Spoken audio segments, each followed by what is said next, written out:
Many people dream of being swallowed by large fish. I was told this fantasy is often associated with a point of transformation, a revelation of the truth.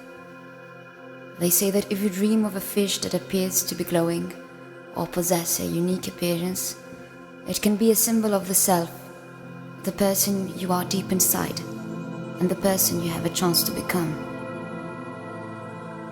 For me, it was not a fish that occupied my imagination, but a sea termite.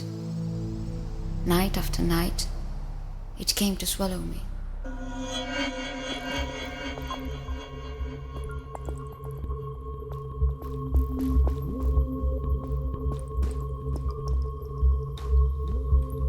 The weather had been bad the past days, with ripping currents and limited visibility. I was diving off the coast of an island to study a shipwreck that sank around 70 BC, but only entered our record in 2018. The ship had collapsed on the starboard side, and the cargo was dispersed on the seabed. For 2 weeks, I watched the sea termite prey on the frames of the wreck. Fragile hair-like tentacles projected from its body and reached out to the world to consume it. It was blind and mindless. I was careful and precise. I was wearing a 7mm thick wetsuit and breathing air pumped from a tank strapped to my back. It was naked. It ate what it wanted. We were opposites like that. I remember skimming past its name in a textbook. Its scientific name, Teredo Navalis, derives from the Greek words tiro, which means to penetrate, and navs, which means ship. It belongs to the class of Bivallia and to the family of Teredinae. It goes by the name shipworm, teredo, and sea termite. But for most of us archaeologists, it is simply a pest. Having grown tired of the wood, it turned to me to satisfy its hunger. It lifted me up and tossed me into the depths of its stomach. I landed in a sitting position, swallowed water, and sank to the bottom at once. On the first day, I lay in its belly, watching it eat its way home from inside. I watched every artifact it devoured turn into thin air. I smelled the horrid stench of decomposition and cursed the spineless creature that had swallowed me.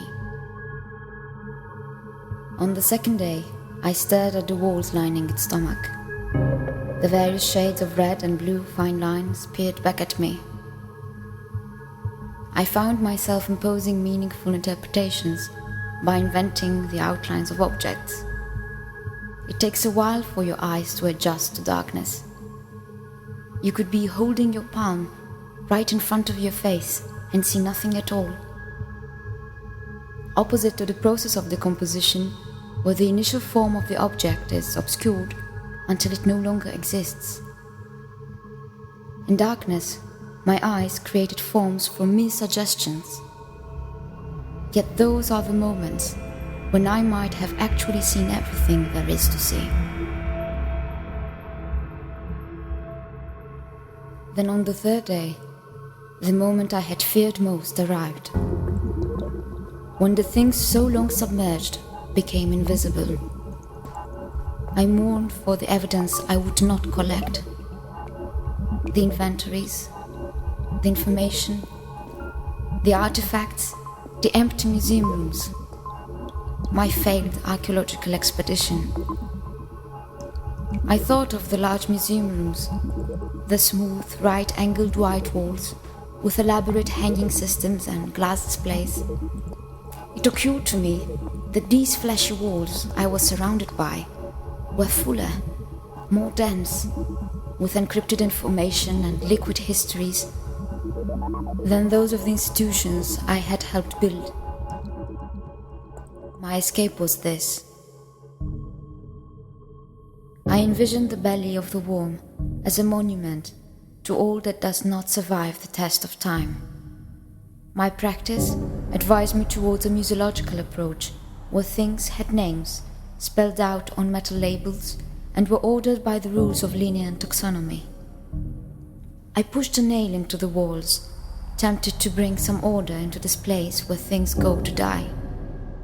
But the acidity of the belly corroded it after just a few hours. I came to realize that the biology of the shipworm would constantly reject my reasoning. The walls were curved and fleshy. They were lined with muscle tissue that contracted periodically, churning food to enhance digestion. They secreted acid and enzymes that broke down everything the Teredo swallowed.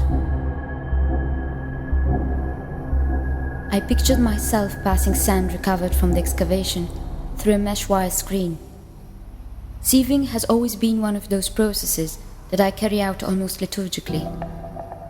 There is a lonely walk, carrying buckets up and down, to be emptied only to be immediately filled again. Then there is the close examination of the sieving contents, separating artifacts from loose dirt. I would have sieved about 50 liters of sand and would have felt reassured that my job was complete. One cannot walk through this burrow with a feeling of reassurance. Perhaps one should not walk at all, but crawl. There are no cargoes full of honey, full of grain, piled high with manufactured goods in this museum. It is a museum of doubt, an endless tunnel with great acoustics that echoes all my insecurities. Creation myths need snakes, a worm, a tempter, a resurrection story. You were mine. Before I dive into the waters, I cry out to you. Your name shows up in every story.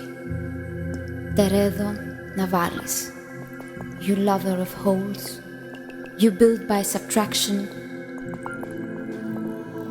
you add by taking away.